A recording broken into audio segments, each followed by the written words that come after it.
पत्नी आई और दूसरे दिन चली गई। या पति उसके घर गया तो वो उसको याद करता, वो उसको याद। इसको कहते हैं प्रेम। तो मित्र से प्रेम से उसको याद किया जाता, फिर समय निकाल कर उसके पास जाते कि हम बहुत दिनों से मिलने की इच्छा कर रहे थे, लेकिन आज मौका मिला, बड़ी मुश्किल से मिला। ऐसे ही अपने घर में जाना, अपने देश में जाना जहाँ कोई संकट कोई तकलीफ नहीं, तो यहाँ जो महापुरुष आए उनके रूप का ध्यान करो और वो आपके रूप का ध्यान करें। जब आप उनसे प्रेम करोगे तो वो आपसे प्रेम करेंगे, बिल्कुल बराबर प्रेम होगा, उसमें कमी बेसी नहीं रहेगी। तब तुम अपने घर में जा सकते हो। और जब उस घर के भेदी और घर के आने जाने वाले नहीं मिले तो अच्छा घर में कैसे पहुंचोगे? बगैर प्रेम किए हुए पहुंच जाओ। घर का रास्ता तो, घर की आशा तो, घर की वासना तो वो बनाएंगे, बताएंगे वो घर माँ है, तो हम उनसे पहले उनसे प्रेम करें। और वो जब घाट बताएंगे तो फिर अंदर घाट पर बैठ के फिर भी हम उनसे प्रेम करेंगे। वो अंदर में मिलेंगे, वो बताएंगे चलो अपने घर चलो। तो घर का भेदी मिलना चाहिए जिसके पास जाना। वो यहाँ नहीं मिलेंगे, बताएगा कौन? तो आप उससे प्रेम नहीं करोगे तो भेद कौन बताएगा, रास्ता कौन बताएगा, और तुम्हारी सफाई कौन करेगा? तो प्रेम बहुत जरूरी है। और जब आप उनके पास आओगे जाओगे तो आपसे प्रेम करें। यानी आप ही का नहीं, उनका बहुत ज्यादा प्रेम। ये सभी अजीब वही के हैं, अपने देश के हैं सब। अब यहाँ आकर के भटक गए तो उनसे प्रेम की मदद करना, यह तो उनका काम ही है। इसलिए महापुरुष आते हैं कि आपकी पूरी मदद की जाए और पूरी तरह से साफ सुथरा करके इनको ले जाएगा। ये गंदगी तो साथ जा नहीं सकेगी, इसलिए गुरु का ध्यान कर प्यारे,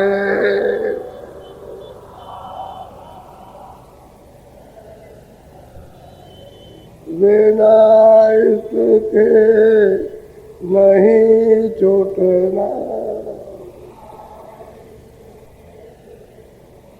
और भाई माँ बाप को तुम कब छोड़ोगे? दोस्त मित्रों को जब स्त्री से प्रेम करोगे, स्त्री से आप प्रेम करोगे, तो अपने परिवार को माँ बाप को छोड़ दे। उसने आपसे प्रेम किया। ऐसे ही जब महापुरुषों से प्रेम करोगे तो महापुरुष तो मालिक के पास नहीं जा रहे, ये जगत छूट जाएगा। जिस जगत से प्रेम है, जड़ वस्तुओं से वो छूट जाएगा, तब तुम चले जाओगे। और वैसे तुम जब इससे प्रेम करोगे तो उधर नहीं जा सकते। गुरु का ध्यान कर प्यारे,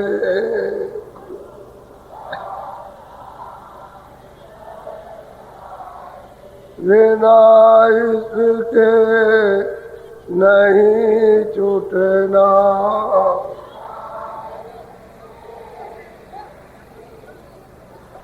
नाम तेरा में रंग जा,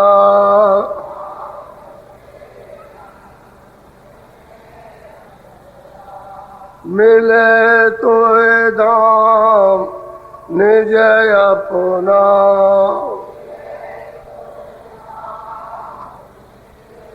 जब आपने उनसे प्रेम कर लिया, उनका ध्यान किया, तो वो क्या करेंगे कि आप सूरत को नाम से जोड़ देंगे। जब नाम से जोड़ेंगे तो राम नाम का रंग, शब्द का रंग ऐसा नशा चढ़ेगा कि आप ये सब चीजें भूल जाओ। ये चीजें फिर याद नहीं रहती, इनको भूल जाओगे और नाम तुम्हारी सफाई कर देगा। तब नाम को पकड़ के चढ़ोगे, तब घर जाओगे, तब धाम जाओगे। धाम कहते हैं घर को, धाम कहते हैं अपने देश को, अपने सुख के आनंद के सागर को धाम कहते हैं। तब जाओगे। और वो जीवात्माओं का निजी धाम है, निजी घर है, शरीर का घर नहीं है, सामान का घर नहीं है। वो सामान तो सब यहाँ का, जब मौत होती है तो सामान तो कुछ ले नहीं जाते हो, शरीर में ले जाते हो, ये छूट जाता है। और आप रोते रह जाते कि मेरा बच्चा मुझसे भी छुड़ रहा हूँ, ये मुझसे भी छुड़ रहा है, और मेरा तो मोह ममता, मोह ये आपको पीड़ा देगा, क्योंकि आप शरीर से मोह कर रहे हो। तो शरीर तो आपका नहीं है, वो लड़का बच्चा वो भी आपका नहीं, इसमें तुम फंस गया।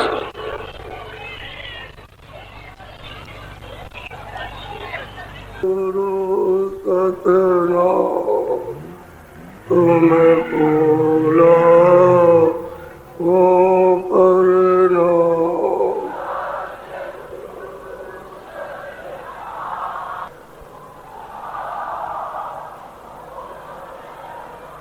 कोटन सूरज चांद सितारे,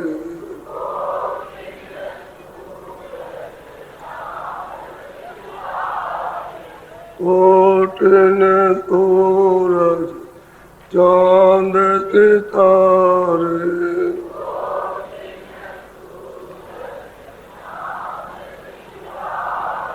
रोम रोम में करे उजारे,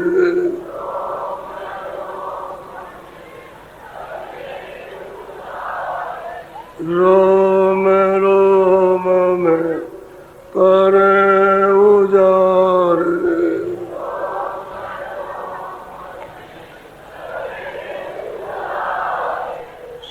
सतपुरुष करता तुम बोलो को करना,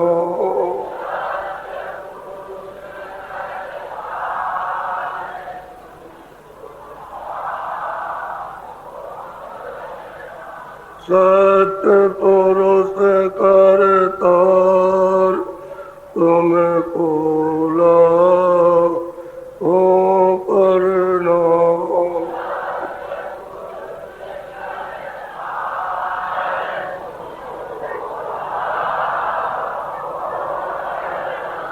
अरबों सूरज चांद सितारे,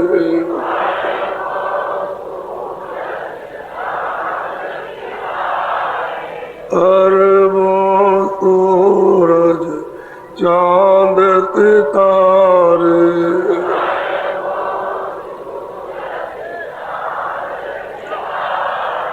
रोम रोम में करे उजारे,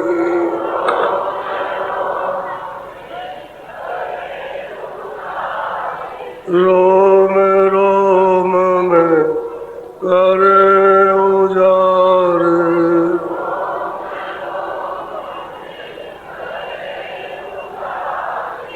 अलग पुरुष करता तुम बोलो को करना,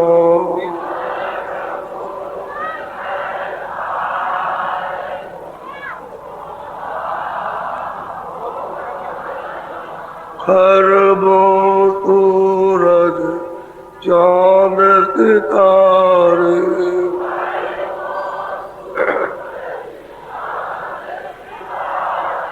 खरबों सूरज चांद सितारे,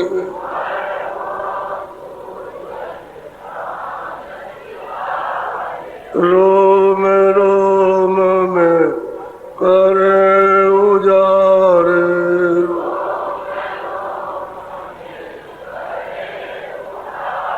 रोम रोम में करे उजारे,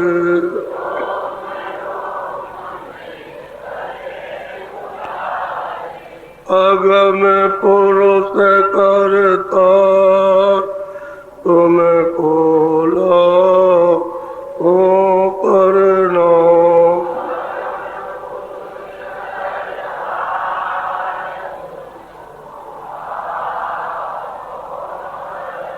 नील नील शशि बाण उतारे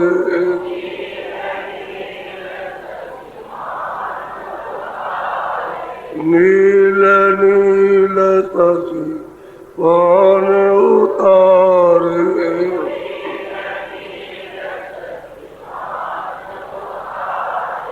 रोम रोम में करे उजारे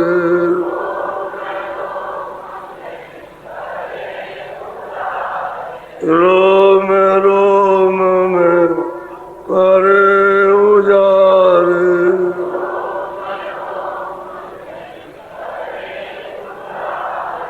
अनामी पुरुष करता तुमको लो करना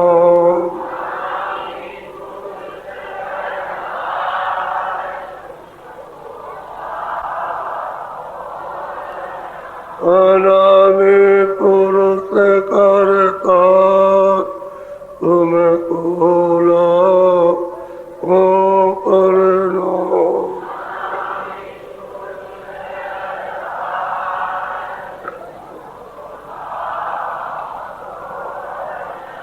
सतगुरु सतनाम तुमको लो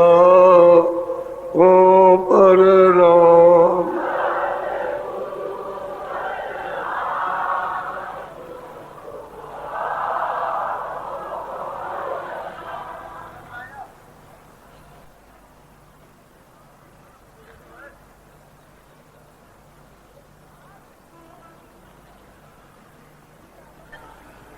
ऐसा आपका अखंड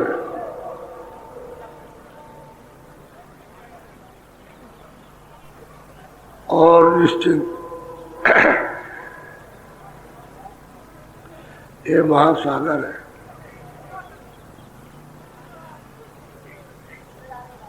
जिनसे हम लोग, हम का मतलब सुनते हैं, जीवात्माएं मालिक ने बाखुशी मौज मर्जी से भेजा है।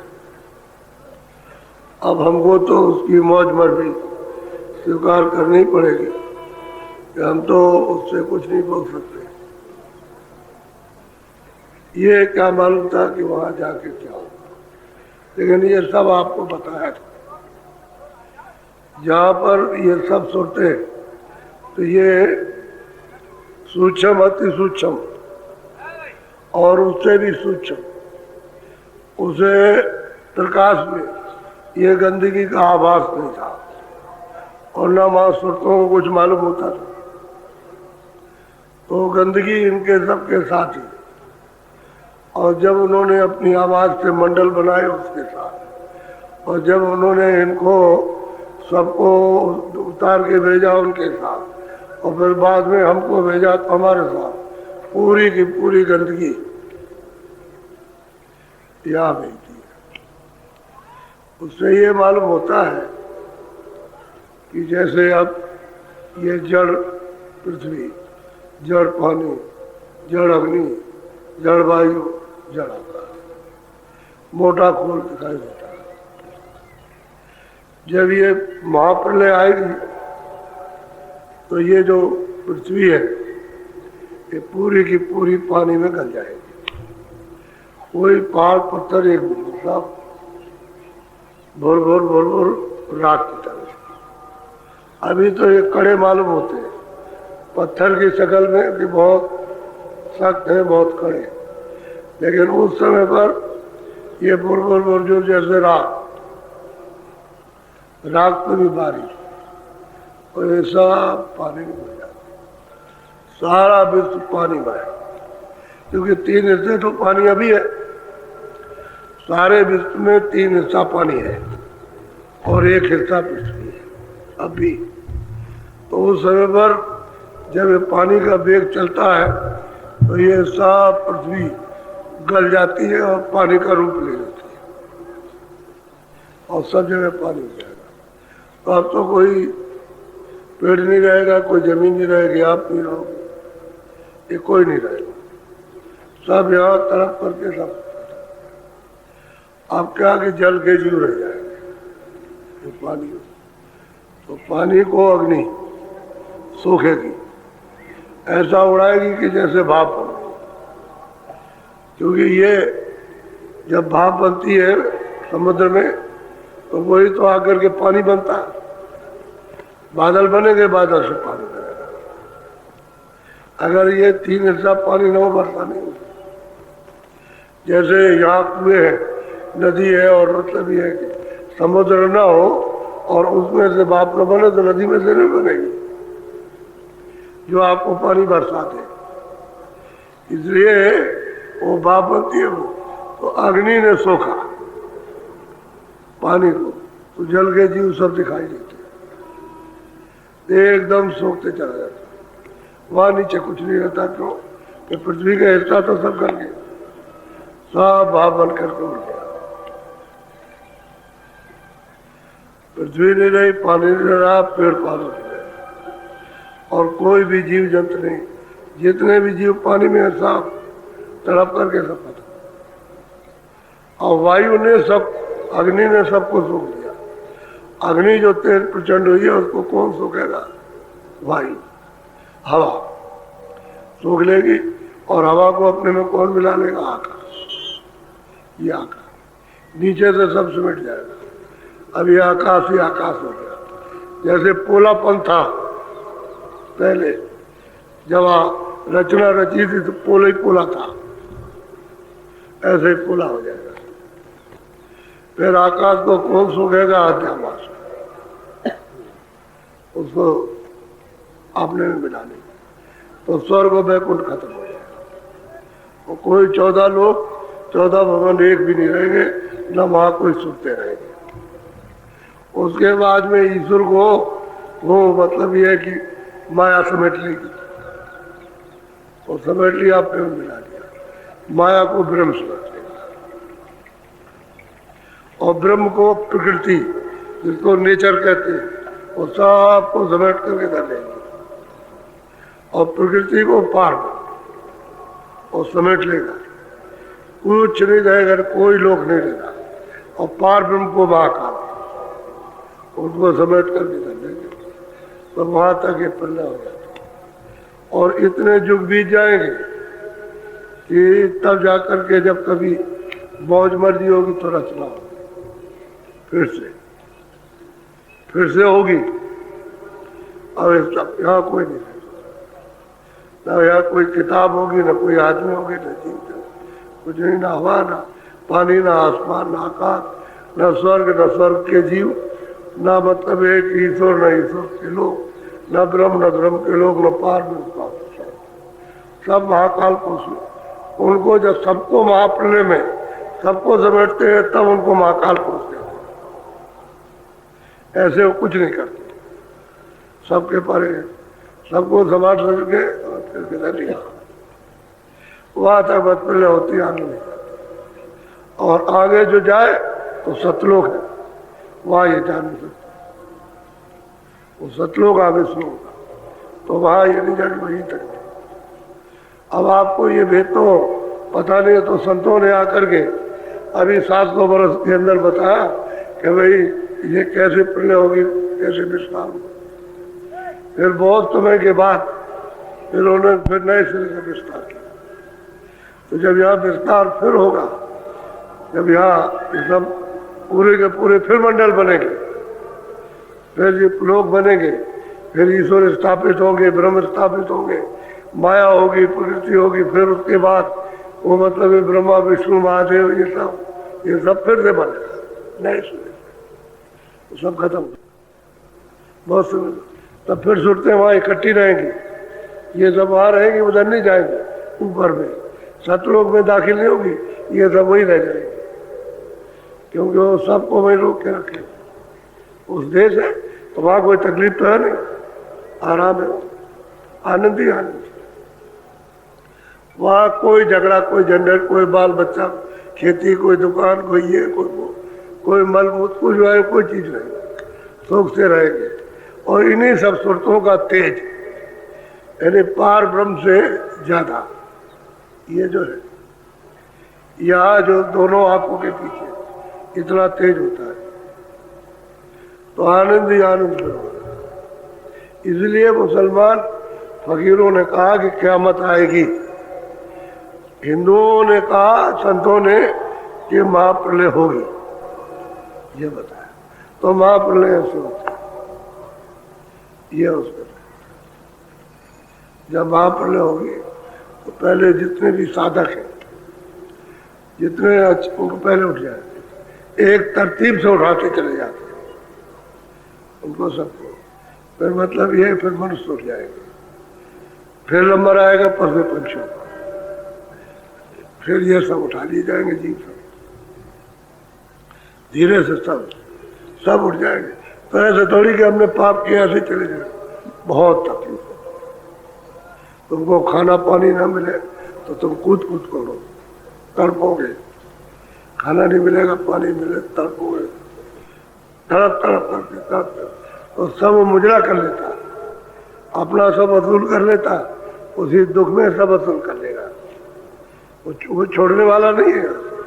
और तो फिर किसको खाएगा जब जानवर नहीं मिलेगा किसको, तो तड़प के मरेगा। तो सबका कर्मों का मुजरा करा लेता, बदला ले लेता।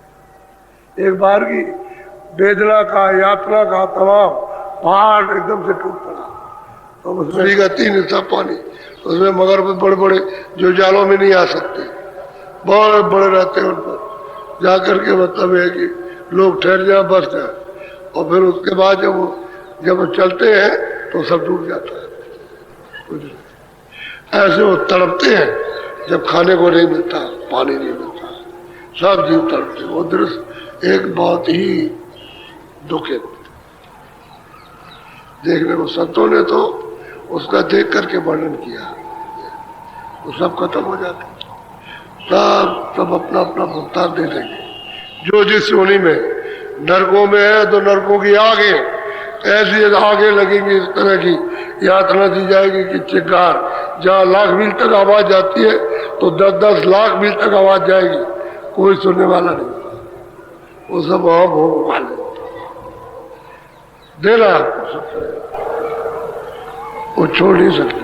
पहले ही से ऐसा इंतजाम उन्होंने कर रखा है कि देना सब पड़ेगा। अब देखो महात्माओं की महिमा कौन जाने कि महात्मा क्या होते हैं, इनको कौन पहचाने कि इनके पास क्या होता। अब जगत के जीव तो कुछ जान नहीं सकते, उनको तो कुछ मालूम कि महात्मा क्या होते। क्यों? तो वो तो सबके साथ, बात यह है कि सब सुनते तो मालिक की, तो जब वो संदेशा लेकर के आता तो सबसे मिलजुल करके चलते, पहचान नहीं पाओ। साधारण, सबसे छोटे और साधारण, इसलिए नहीं पहचान पाए। तो महात्माओं को किसी ने भी नहीं पहचान पाया। वो जो सेवक साधक जिन्होंने उनसे स्नेह प्रेम किया, वो तो निकल गए कि तब जाना क्या है। तो उन्होंने कहा कि महापुरुष क्या है, नहीं दूसरा कोई जान नहीं सकते। अगर वो न कहते तो भक्त और भक्त में यही तो बात है कि भगवंत जो है वो भक्तों की महिमा करते और भक्त जो है भगवान की महिमा करते।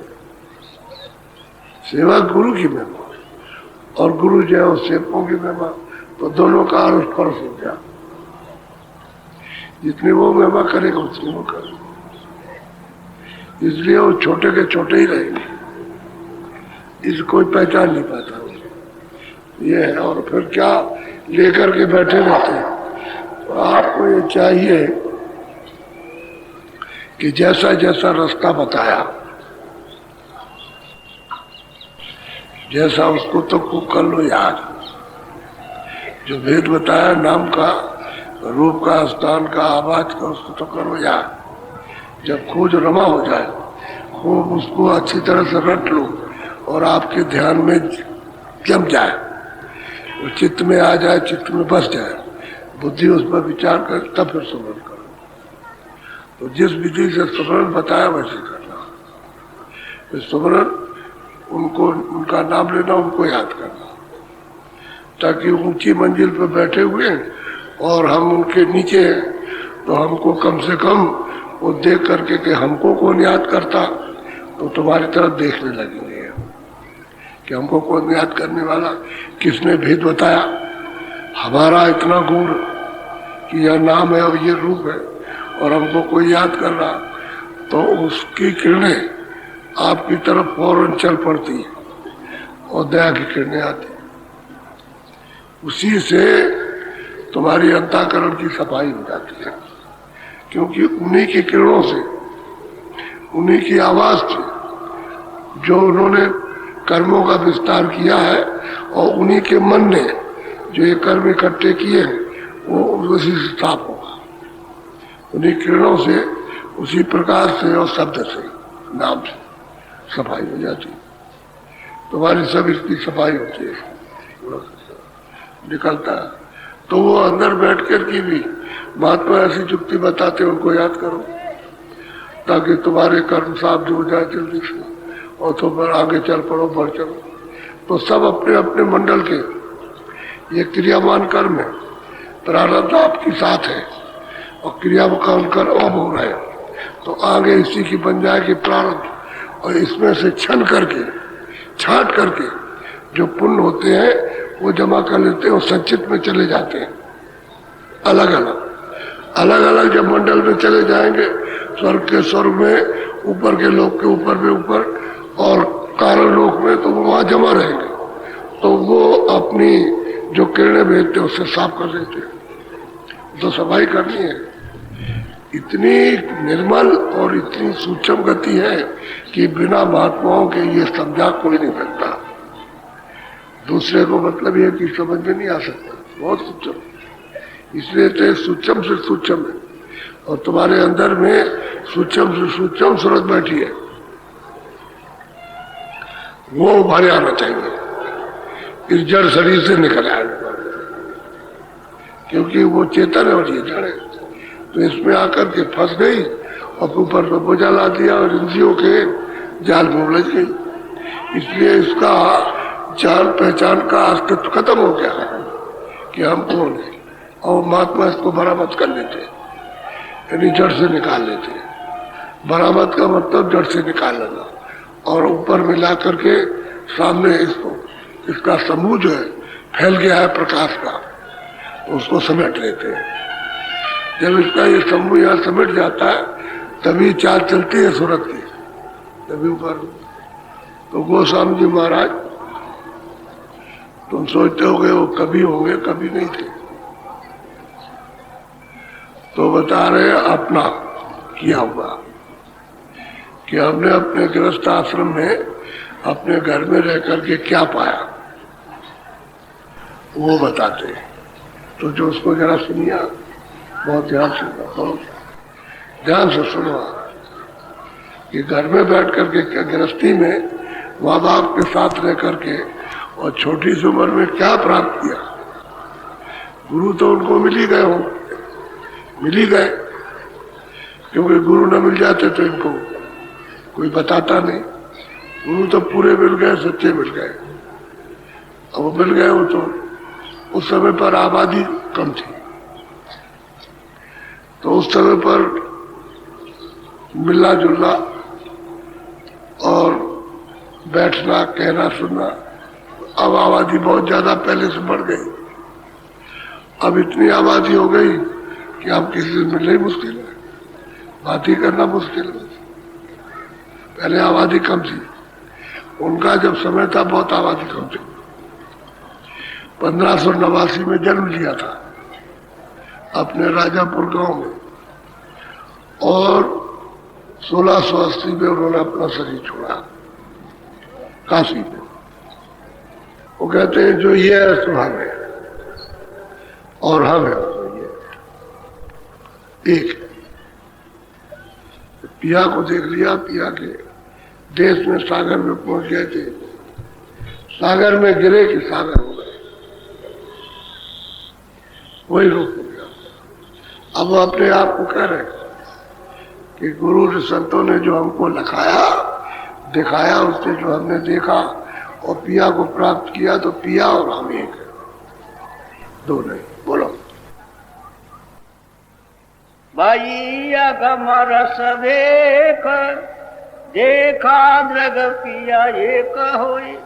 कहते हैं भाई गुरु महाराज ने जो बताया वो हम चढ़ करके उस अगम को, जिसकी कोई गम नहीं पाता, वहां जाकर के हमने देखा तो हमने पिया को और अपने को एक पाया,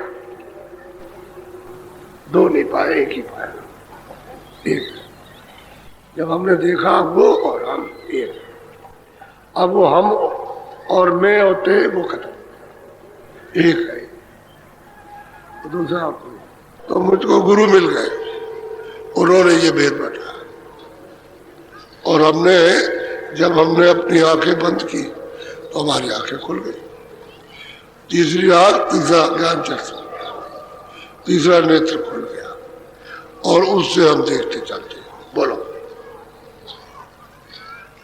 जो कोई ग्रंथ अगम गति गाई चरण टेक पुण्य महु सुनाई। अंगोदास जी महाराज कहते हैं जितने पीछे संत हुए और जिन्होंने अगम की अखद गति को गाया यानी कहा, तो उनके चरणों के प्रताप से, यानी उनके गुरु के चरणों की कृपा से जो कुछ मुझे मिला वो मैंने भी कह दिया, जो मैंने पाया वो कहते हैं मैंने भी कहा, जो सब संतों ने कहा और उन्हीं की कृपा से जो मुझको मैंने भी कह दिया।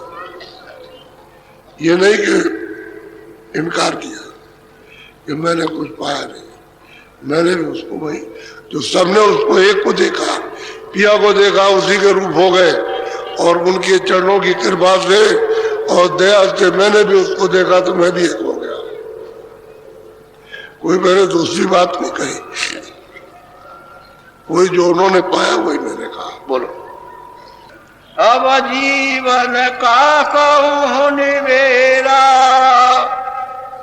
जासे मिटे भरम बस मेरा। कहते भाई जीवों का कैसे छुटकारा होगा और इनका इस जगत में कैसे भ्रम टूटेगा, ये लोभ मोह में फंसे हैं, कैसे छोड़ेंगे।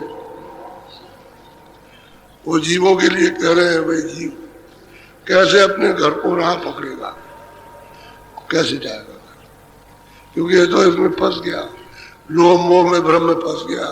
और भ्रम में सभी है, कोई भी गृहस्थी हो भ्रम में, लड़ाई झगड़ा मार पीट छीना झपटी ये भ्रम में ही होती है। छोटे बड़ों का भेदभाव ये भ्रम ही होता और भ्रम में ही अलग हो जाते, घर से अलग बसने लगे और फिर जिसको अलग कर दिया उसका बोली थी सब भ्रम ही में होता। तो भ्रम का तो ये भंडार है, इनका कैसे इनसे निकलना होगा, किसे निकल के दुखों से बाहर हो जाए, वो बता रहे कि उसका उपाय। बोलो जब या मोक्ति जीव की होई मोक्ति जाने सत्य गुरु पद। कहते हैं जीव की जगह गति होगी, मुक्ति होगी, इसका छुटकारा होगा जन्म मरण से, तो बगैर संतों के चरणों में गए हुए नहीं हो सकता। सतगुरु के पास जाना ही पड़ेगा। जो अनुभवी पुरुष है, जो पूरा है, बगैर उसके पास पहुंचे हुए हो ही नहीं सकता। सीधा फैसला करते हैं गोस्वामी महाराज। और ये अकाट वचन है, इसमें कटने वाला नहीं, जो सत्य है वो सत्य ही रहेगा। कहते हैं बिना सतगुरु के नहीं होगा, ये जीव की गति हो ही नहीं सकती, जीव को रास्ता मिल ही नहीं सकता। वो अगर मिल जाएंगे तब तो जैसे मुझे मिला ऐसे उसको भी मिल जाएगा।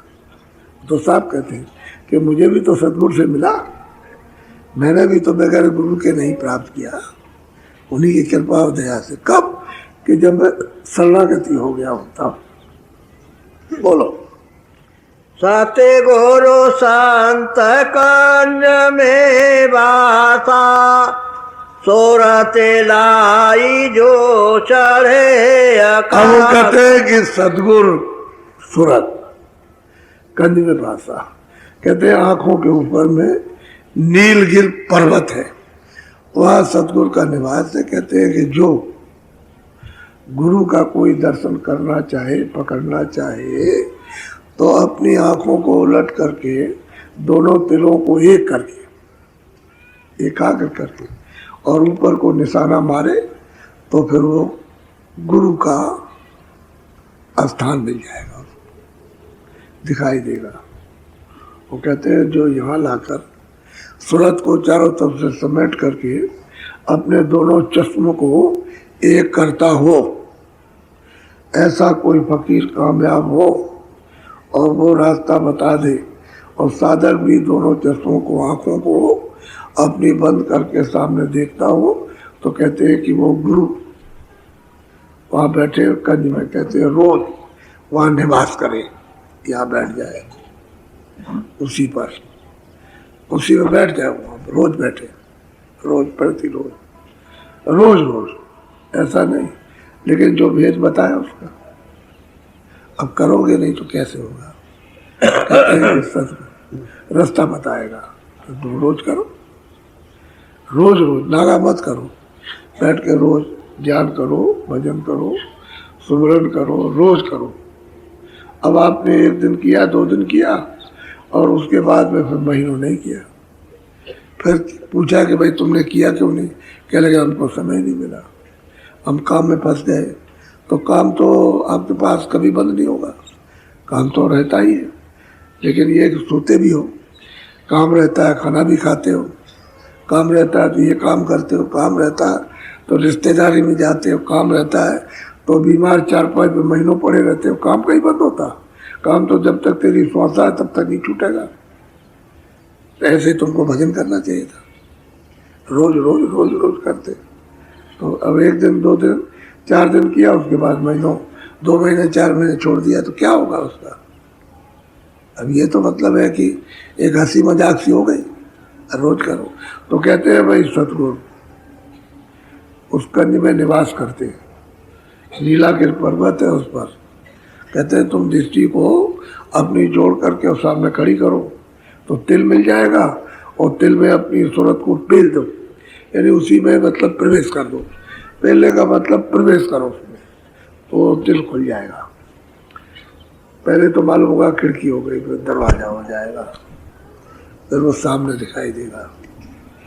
सामने एक छोटा सा तारा चमकेगा, कभी चमकेगा कभी गायब हो जाएगा, ऐसा होता है। फिर चमकता है फिर गायब हो जाता है। हीरा उसके सामने कुछ नहीं है, बहुत चमकता है और गायब हो जाता है। ऐसा मालूम बहुत बारीक सा, उस पर दृष्टि को रोक दो तो दृष्टि साफ हो जाए हमारी। तो तुम्हारी उसी के ऊपर में वो हीरे की नोक, यानी मतलब उसी पर दृष्टि को ऐसे करने से, रोकने से वो कूड़ा कचरा जो उसके सामने हो साफ होता जाए, और दृष्टि जैसे खुलेगी वैसे बड़ा होता जाएगा। आपकी दृष्टि खुलती जाएगी, बड़ा होता जाएगा, वो ऐसे बड़ा होगा, ऐसे इस तरह है।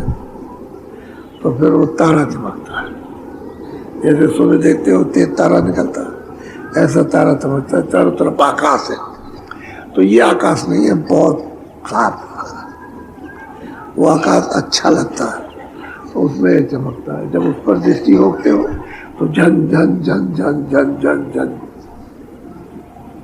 यानी आनंदित आवाजें, झनकारे आ रही है, झन झन झन झन। जब दृष्टि रोकोगे तभी झन झन कानों से सुनाई देता है। तो कहते हैं भाई वहां तुम निवास करो, रोज ठहरो, रुको, वहां रुक जाओगे तो सतगुरु तुम्हारे सामने प्रकट हो जाए। बोलो। श्याम कंजली लागिर सोई, तिल पारे मान जा। कहते हैं कि तिल का प्रमाण है, एक छोटा सा है उसका, लेकिन नीलगिरि पर्वत है, उस पर ये विराजमान चरण कमल है। लेकिन सूरत को साफ क्यों नहीं शुरू शुरू में दिखाई दे, कि उसकी आंख बंद है, जैसे बंद हो गई तो जरा जरा सी खोलेगा तभी तो मतलब साफ होगी, तभी खुलेगी। तो जुग जुग से बंद है, अंधी बिल्कुल हो गई एकदम से, घोर अंधकार, तो कर्मों के पर्दे सामने पड़े हुए हैं। उसको रोकने से धीरे धीरे सफाई होती चली जाती है। तो धुंधलापन हो जाएगा, अंधेरा मिट जाएगा। जैसे मालूम होता है कोई कहीं से रोशनी आ रही है, फिर रोशनी देखता है, देखते देखते वो भी हट जाएगा। यानी बारीक से बारीक कर्म और गहरे से गहरे घोर, वो सब दिखाई देते हैं कि कर्मों के पर्दे कैसे होते हैं, जो जमा होते हैं, सब आते सामने। उनको जब देखता है तो कहते नील के पर्वत। बोलो। छिन छिन मन को तहाँ लगावे, एक पलक छूट। अब ये क्यों साधक को क्यों समझा रहे कि पहले इन्होंने किया है, गुरु से रास्ता लेकर के पहले किया। तो कहते हैं छिन छिन, छिन कहते हैं सबसे छोटा समय। कहते हैं बैठ करके उसको बराबर एक टक होकर के देखो, चित्त को रोको, एक टक होकर के रोज बैठक बनाओ, ताकि आपकी बैठक वहाँ रोज बन जाए, रोज। फिर ऐसे आँख खुले रहो तब भी उसको देखो, ऐसे करके। इन्हें दिखाई तो अंदर में देगा, लेकिन ये समझोगे कि आप बाहर से देख रहे हो। ऐसे ऐसे आँख से देखोगे तो मालूम होगा कि वो बाहर दिखाई दे रहा, लेकिन हो रहा सब अंदर। अंदर की जब आँख खुल जाती है तो आँख खोल के भी देखते रहो। कमरे में चले जाओ, फक उजाला है, तो बाहर का उजाला नहीं है, वो अंदर का उजाला। हर वक्त जब उजाला हो जाएगा तो हर वक्त उजाला, अंधेरा नहीं। तो ऐसे मतलब देखते हो। कहते हैं छिन छिन मन को थोड़ा सा रोक करके वहां लगाओ, एक पलक दूसरा नहीं पावे, एक पलक हटे नहीं, वहां ठहरी रहे उस जगह पर। बैठक बना ले रोज, जैसे बैठक होती आदत पड़ जाए कि रोज बैठना है, यहाँ रोज ही बैठना इसी जगह। आदत हो गई तो रोज दृष्टि वहाँ, रोज दृष्टि वहाँ, रोज। फिर एक पलक नहीं बिसरती है, बस वही बैठ जाती है जाकर। कहते हैं छिन छिन मन को ताट रोकते वहाँ, मन को साथ लिए रहे, क्योंकि मन ही ने तो ये सब गंदगी जमा की है। ये इंद्रियों के दरवाजों पर बैठ करके जो उसने रस लिया है, और इंद्रियां भोगों में लिप्त हो गई, बाहर के आकारों में, इसमें लिप्त। आकार ही तो है उसका, ये छाया आकार है, दिखाई देता, उसमें लिप्त हो गई, उसमें आनंद उठ रहे। आपने नहीं देखा कुत्ता कोई सूखी हड्डी उठा ले जाता है और वो ले जाएगा, इधर उधर देखता रहेगा, वहां अकेले चुपचाप बैठ जाएगा और सूखी हड्डी को दांत से खूब अच्छी तरह से कटक कटक करके चबाएगा और उसके जबड़े से खून निकलेगा, उसी को पिएगा अपने खून को। हड्डी में तो कोई खून है नहीं, अरे हड्डी में तो खून है नहीं, और जबड़े से कट कट करता है तो खून निकलता है, उसी को पीता है। तो क्या समझता है कि इससे हड्डी में से रस आ रहा, अपना ही खून अपना ही पीता है और समझता है क्या कि हड्डी में से निकल रहा, हम उसको पी रहे हैं।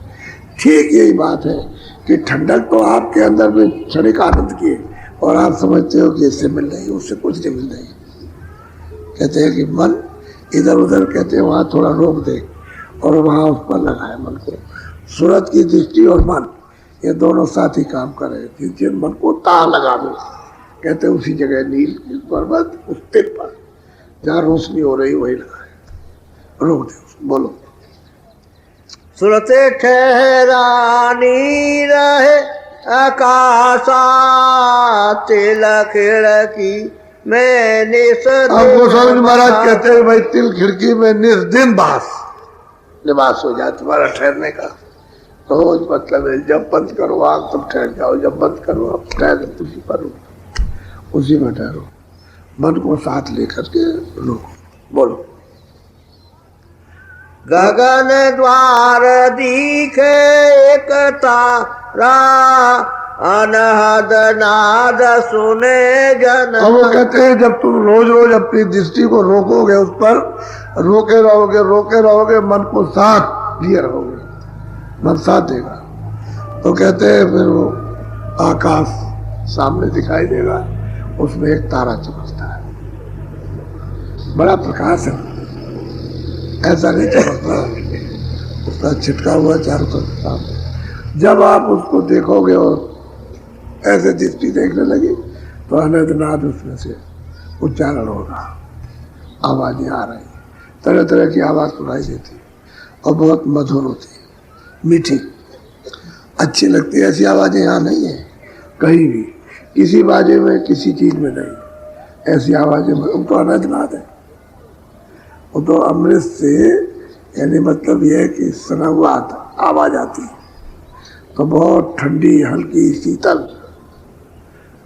और प्रफुल्लित, बहुत अच्छी और पकड़ने वाली। जैसे चुम्बक होता है ना आपकी तरफ खींचता, ऐसे ही वो आनंद खींचता उस तरफ को, क्योंकि उस तो अमृत से है बाणी, तो अमृत से ऐसी बाणी तो अपनी तरफ खींचेगी। और ये क्या है, तो सब आग है, इसमें तपन है, उसमें कोई तपन नहीं। तो कहते हैं अनहदनाद, वहाँ से जानकारें वहाँ से आती बजने की। बोलो। अनहद सुने गुने नहीं भाई, सूरते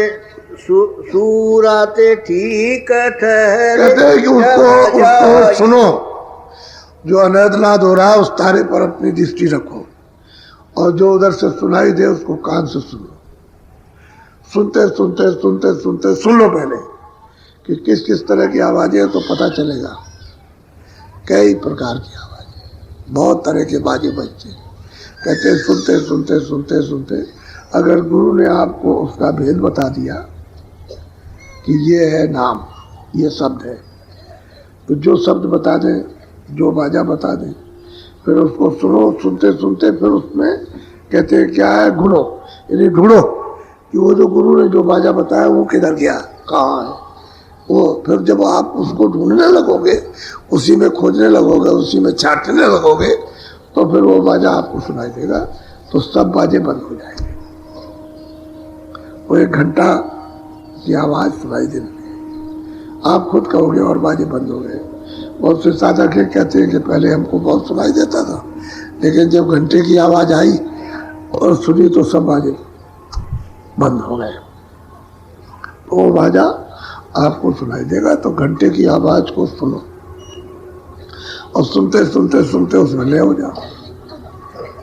लय होने का मतलब रत हो जाओ, यानी उसी आवाज़ में बिल्कुल इधर उधर का सब ध्यान, 2 मिनट का हो, 4 मिनट का हो, 10 मिनट का हो, इधर उधर का सब ध्यान तोड़ करके बस उसी में, तो वो आवाज़ आपको खींच लेगी, ऊपर को खींचेगी, क्योंकि स्थान से आ रही है, जहाँ वो बैठे हुए उसी में से निकल रही है आवाज़, तो वो आवाज़ खींचेगी। बाकी जो बंद हो गई वो वहाँ की आवाज़ें नहीं थी, वो और जगह की आवाज़ें थी, वो आ रही थी मिली जुली, और मिली जुली जब आ रही थी तो ये भी उसमें आ रही थी।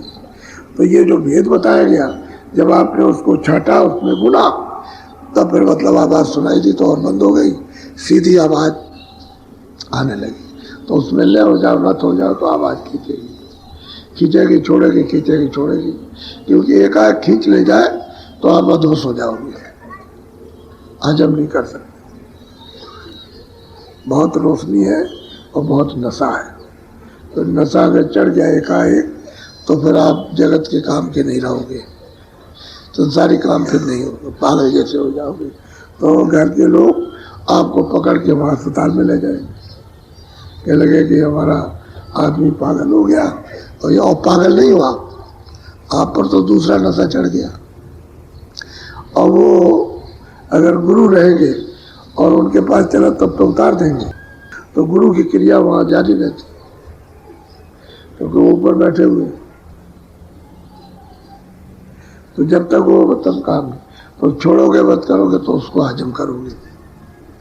वो जो नशा है आवाज़ में से, प्रकाश में से, उसमें हजम होगा, दृष्टि से भी हजम होगा, कानों से भी हजम होगा, और जो पियोगे वो हजम होगा, नहीं तो एकदम बौखला जाओगे। कुछ नहीं चल रहा, ये सब मिट्टी है, ये है, घर कुछ नहीं, द्वार कुछ नहीं, चिल्ला पड़ोगे, कहोगे कुछ नहीं है, ये सब है, तो ये सब धोखा है। तो फिर लोग कहेंगे ये क्या हो गया, तुम तो समझ नहीं सकते। कभी कभी ऐसा होता है, कुछ लेट के साधन करता है तो सूरत उसकी खिंच गई ऊपर, तब तक वो आ गया, उसको हिलाया, ये उठो उठो उठो, तो देखा कि वो कान तो बंद किया है, आँख भी बंद की है, कह लगे ये हिलाया, किसी ने मालूम नहीं किया तो उसको हिलाया, तो जैसे मर गया, तो ढंडोरा पिट गया कि मर गया। अब मर गया मतलब ये अब कुछ नहीं, फिर ले आने लगे, कपल ले आए और बांस उठा करके ले आए कि चलो इसको लाद के ले चलेंगे। तब तक उसके हाथ खुली आँख खुले तो फिर मतलब वो जगह कह लगे हम लोग तो ये समझे थे कि मर गए होंगे। तो ऐसा कभी किसी से भजन करने वाले से बोलना नहीं चाहिए। अगर भजन करता हो और ऐसी घटना कभी दिखाई दे कि बिल्कुल ऐसा हो गया मर गया, तो आप कुछ मत, अपने आप उठ जाएगा, बोलना बोलना नहीं। ऐसा होता है कभी कोई अचानक में आ गया कोई गैर आदमी, उसको बुलाने के लिए कहा कि उठो उठो, तो उसको उठाने लगा तो फिर देखेगा ही तो यहाँ कुछ नहीं है, शोर मचाएगा कि वो तो मर गया। ऐसा होता है। तो ऐसे ही सूरत कहते हैं कि जब नशा चढ़ता है तो ऐसा ही होता है। तो धीरे से चढ़ेगा तो उसमें से आवाज़ जब सुनोगे तो जहाँ से आवाज़ आ रही उसी को पकड़ के चढ़ोगे। एक बार की नहीं चढ़ सकते हो, छोड़ भी दोगे फिर पकड़ोगे, फिर चढ़ोगे, छोड़ दोगे, पकड़ो, क्योंकि जैसे जैसे हजम होगा वैसे खींचेगा, छोड़ता जाएगा। क्योंकि पर्दा लगा चढ़ा हुआ, उस पर्दा साफ हो जाए तब तो एक बार की खिंचाव हो जाए, वो पर्दा नहीं आप होता। अच्छा मान लो कि खिंचाव हो गया तो जहाँ से आवाज़ जिसमें से निकलती उसके सामने हो गए। तो गोस्वामी जी महाराज जब खींचे तो उन्होंने देखा कि मोह बिलोक राम मुस्काई, मिलेगा आवाज़ के खींचे दर्शन नहीं होगा। आवाज़ ने खींच लिया और खींच के सामने खड़ा कर दिया, सामने देख रहे हैं। क्योंकि जिसमें से आवाज़ निकलती है वो नाम ही है, और जहाँ तक आवाज़ जा रही वो नाम है। तो नाम को पकड़ा और नाम के पास पहुँच गए, बगैर नाम पकड़े हुए, बगैर शब्द पकड़े हुए, बगैर बाजा पकड़े हुए उसके पास नहीं जा सकते, दूसरा कोई रास्ता ही नहीं, बाजा ही पकड़ के जाएंगे। तो कहते हैं कि वह चिन चिन मन को ता लगा, एक पलक दसरन नहीं पावे। अब कहते हैं कि जब अनाहत बाजा बजने लगे तो उसको सुनो, सुनते रहो उसको। फिर जो आप याद करो कि हमको वो कौन सा बाजा बताया कि इसमें से वो सुने, तब आप उसकी खोज करो, उसमें से छांटो। तो जब खोज करते रहोगे वो बाजा मिल जाए, वो बाजा मिल जाए, तो उसी में से आवाज़ आने लगी। जब उसको आप पकड़ोगे और बाजे बंद हो जाएंगे, फिर बंद हो जाते, बंद हो जाएगा तो फिर उसको पकड़ लो आप, धीरे धीरे फिर रोज उसको पकड़ो कि किधर गया। बाजे तो फिर बाजे सुनाई देंगे, लेकिन फिर पकड़ो, फिर पकड़ लो, फिर बंद हो जाएगा, फिर बाजे बजेंगे, फिर बंद हो जाएंगे, फिर बजेंगे, फिर बंद हो जाएंगे। और जब तुम्हारी सूरत ले हो जाएगी तो सब बंद हो जाएंगे, फिर वो फिर तो सीधी आवाज़ आने लगेगी, वही आवाज़ ले जाने ले आने वाली, ले आएगी ले जाएगी, फिर वही आवाज़ आपके साथ हो जाएगी। और बिल्कुल यहाँ हमेशा उसी की उंगली पकड़ लो, चढ़ चलो। जैसे उंगली पकड़ते हैं तो बाप की उंगली पकड़ी चलेगा, लेकिन छोड़ दोगे तो गड़बड़ हो जाएगा। अच्छा फिर एक दफे पकड़ लेगा तो छोड़ेगा नहीं, एक ही बार की बात है, तो बस ऊपर पकड़ ले जाए। और वहाँ से दूसरी आवाज़ आ रही है, जैसे उसके पास पहुँचे वही सुनाई देती है ऊपर की आवाज़। यानी वहाँ ये नहीं है कि वो सुनाई नहीं देगी, ऐसा नहीं, ये आप वहाँ पहुँचा कि बस वो आवाज़ आ रही थी तो उसको पकड़। तो कहते हैं कि वहाँ सुनो, लेकिन अगर नहीं गुनोगे, मन उस पर और सूरत के कान नहीं लगाओगे तो नहीं छटेगी। जैसे ऐसा न करना, उसको गुनो, चाट लो, उसको बोलो।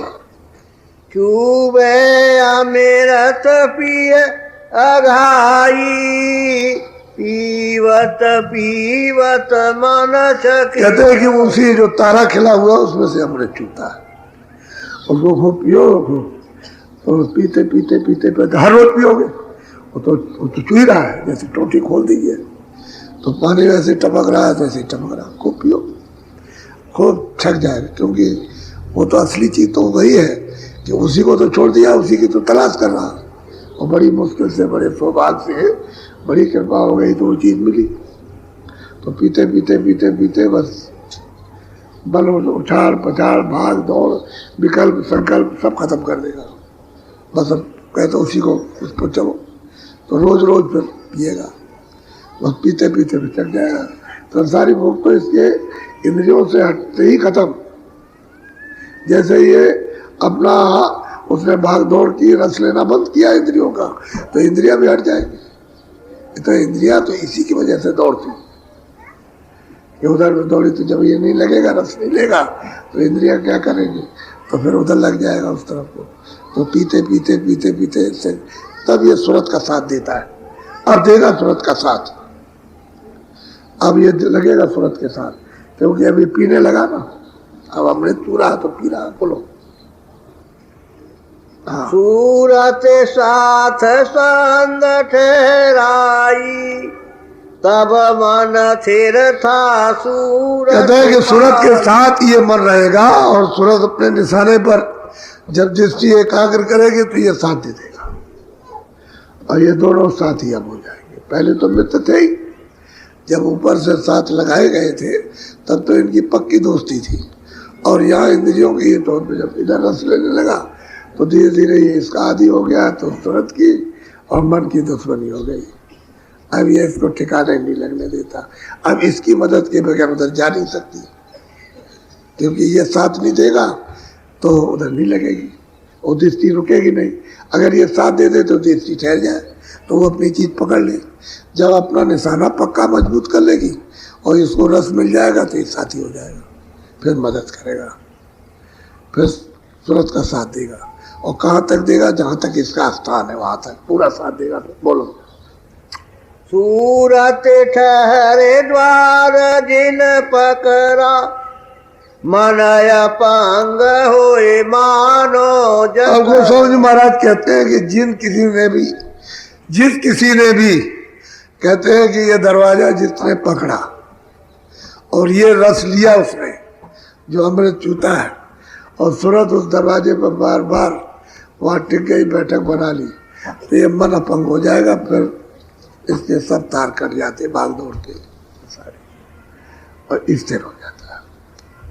वो बताते हैं जैसा उनका हुआ वैसे ही बता रहे हो। बोलो चमके बीज गगन के माई, जब आई उजास पा। अब गोस्वामी जी महाराज कहते हैं कि मैंने जो कुछ देखा, कहते हैं मैं रोज रोज ठहरा, मन ने मेरा साथ दिया, ये अपंग हो गया। तो कहते हैं गगन में बिजली चमक रही है बहुत जोरों की। ये बिजली क्या चीज है जितनी चमक आती है? ये तो कुछ भी नहीं है। कहते हैं बिजली चमकती है, बहुत तेज लाइट, ऐसा मालूम होता है कि फक उजाला हो गया एकदम। ऐसी आती है कि इतनी मशीनें भी तेज काम नहीं करेंगे, बिजली चमके बिजली, गरजे बादल, वहाँ बिजली भी चमकती है, उसके साथ साथ में गर्जन होती है बहुत जोर की, बहुत जोर की गर्जन। कहते हैं फिर वो उजाला जब उसको दृष्टि धीरे धीरे लप लप लप लप देखती है तो उस प्रकाश को सहन करती है, बहुत प्रकाश है। तो धीरे धीरे, तो जब उसको धीरे धीरे देखती है बंद होती, देखती बंद हो, क्योंकि जब तेज लाइट आएगी तो आँख बंद हो जाएगी, नहीं बर्दाश्त कर सकती, तो बस आती है जाती है। तो सहन जब करेगी तो धीरे धीरे प्रकाश फिर उधर से उतरता है, स्थिर होता आता है। जैसे प्रकाश रुका, उजाला होने लगा, वो कहते हैं फिर उजाला होने धीरे धीरे धीरे धीरे एकदम से छाता जाता है। फिर वो नहीं कैसे मतलब चमक करके धीरे धीरे धीरे स्थिर हो जाता प्रकाश और दिखाई देता जाता। बोलो हाँ। जस जस सोरते सरके सत द्वारा, तस तस बढ़त जात उजियारा। कहते हैं कि जिस जिस तरह से सूरत ऊपर शब्द के साथ में और प्रकाश के साथ में ऊपर को चढ़ती है, वैसे ही मतलब है प्रकाश बढ़ता जाता है, तेज रोशनी होती जाती, लाइट तेज होती जाती है उधर। अब उधर अंधेरा नहीं है, उधर फिर कभी अंधेरा होता ही नहीं है। एक दफे अंधेरा चला गया तो फिर अंधेरा फिर उजाले उजाला रहता है। अब उजाले में तो सब चीजें दिखाई देंगी जो भी वहाँ। तो इस सूरज का चांद चंद तारों का वहाँ उजाला नहीं है, वो तो दैविक उजाला है चेतन। तो जब ये सूरज वहाँ है नहीं, न उधर ऐसी रात होती है न दिन होता, न इस तरह के चांद तारे निकलते हैं, वहाँ तो ये है नहीं। वो तो अंदर का हाँ वहाँ की छाया यहाँ जरूर है, असल वहाँ है छाया, नकल यहाँ, बस इतना अंतर है। तो ये पृथ्वी में है जो ऊपर का, ये जो आप सूरज का देखते हो पृथ्वी में है। ये अक्ष है, अक्ष। एक पर्दे में दूसरा, दूसरे पर्दे में तीसरा, तीसरे, कितने पर्दों में पढ़ करके तब ये आया। इसको आप समझते हो सूरज चांद तारे, लेकिन वहाँ असली सूरज, असली चांद, असली तारे वहाँ पर, ये नहीं। तो वहाँ कभी रात नहीं होती है, ना सुबह होती है। बोलो। शैल श्याम सुरते से लसमानी, झारे झारे चुबे कूप से। अब वो कहते हैं कि जब उस पर उधर उजाला हुआ तो कहते हैं कि श्याम, यानी मतलब यह है कि श्याम सुंदर। कहते हैं उधर दिखाई जब दिए तो जैसे कुएं से पानी झर झर झर झर झरने से झर झर झर झर झर झर पानी गिरता है, ऐसे ही अमृत चूता गिरता है, बरसता है, जड़ी बरसती जैसे और बरसता। तभी तो सुरते प्रौढ़ मजबूत होती है, स्नान करके निर्मल होती है, साफ होती, नहाती। ये पानी नहीं है जो अमृत बरसता है, वो ये नहीं है अमृत, यहाँ नहीं अमृत। ये जरूर है कि उसकी तीसरे दिन से ठंडक आ रही है, ये बात है। यानी पर्दों में होकर के छन करके ठंडक आती, अमृत नहीं है। अमृत तो जब आँख खुलेगी, कान खुलेंगे तभी पीने को मिलेगा, ऐसे नहीं मिलेगा। तो कहते हैं वहाँ झरझर प्रकाश उधर से आया, आवाज उधर से आ रही है, श्याम से सामने, यानी मतलब ये कि उनका दर्शन हो रहा। तो कहते हैं जैसे कुएं से पानी निकल रहा है झरने से, ऐसे ही अमृत गिरता रहता है। फिर वहाँ इसमें स्नान करते हैं। चलो बोलो। माना है तेरे असमीय अघाना, तात पांच रंग विधि। अब गोस्वामी महाराज कहते हैं खूब मन ने इसको पिया और छक गया। अब वहां क्या दिखाई देता? 5 तत्व, जल पृथ्वी अग्नि वायु आकाश, ये इसका नीचे ये सब दिखाई देता। अब कहते हैं सब दिखाई देता, जैसा जैसा है वैसा। इसकी उत्पत्ति कहाँ से हुई, सब दिखाई देता। ये मसाला किस तरह से चला है, कैसे कैसे मतलब है, जल है, अग्नि है, वायु, आकाश, ये सब वहाँ दिखाई देता। उसका पूरा अनुभव में होता, नहीं तो वैसे कहने से कैसे हो जाएगा। ये तो जहाँ से इसका विस्तार हुआ है, शुरुआत हुई है, वहाँ से इसका कंट्रोल हो रहा, वहाँ दिखाई देगा। यहाँ से तो कुछ समझ में आता ही नहीं, बिल्कुल एकदम। बोलो। शाही सुरक सफेदी होई, जरद जाति जंगा। और गोस्वामी महाराज जो देखते हैं अपने साधन में, वो कहते हैं वहाँ सब रंग है, सब रंग वहाँ मिश्रित किए, जैसे मिलाए गए, सब रंगों को खोल दिया ये सब। लेकिन सफेदी रहेगी तभी बनेगा, अगर सफेदी नहीं रहेगी तो कोई रंग नहीं बनेगा। सफेदी से सब रंग बनते हैं, तो उससे कहते बीच में सफेदी है। वहां से ये सब कुछ मसाला चला आया, तो ऊपरी से है। कहाँ पर किस तरह का स्थूल हो गया, कहाँ लिंग हो गया, कहाँ सूक्ष्म है और कहाँ कारण है, ये सब दिखाई देता। ऊपर जाएंगे सब बिल्कुल एकदम साफ दिखाई देता, साफ उसका अनुभव होता है। ऐसा नहीं है कि दिव्य दृष्टि से कोई चीज छुप जाएगी, छुपने वाली कुछ नहीं। बोलो।